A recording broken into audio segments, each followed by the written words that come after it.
വളരെയേറെ വേദനാജനകമാണ്.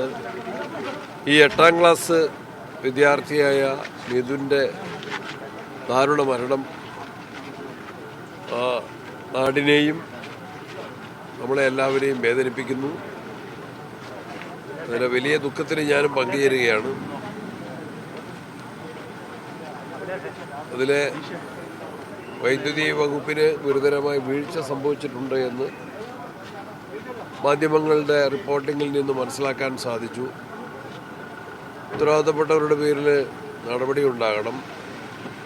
മിഥുൻ്റെ ജീവൻ നഷ്ടപ്പെട്ടതിൽ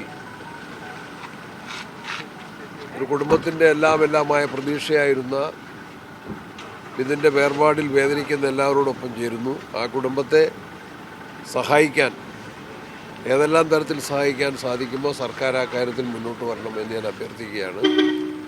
ഞാനിപ്പോൾ ഇവിടെ ഒന്ന് ഓർമ്മിച്ചത്, ഇത് ഈ അടുത്ത മാസങ്ങളിൽ തന്നെ 2ാമത്തെ സംഭവമാണ്.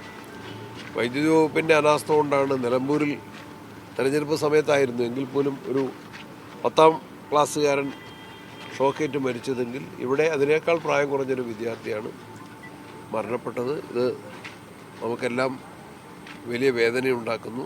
ഇതിന് ഉത്തരവാദികൾ ആരെന്ന് കണ്ടെത്തണം. അതിന് ഗവൺമെൻറ് തയ്യാറാകണം.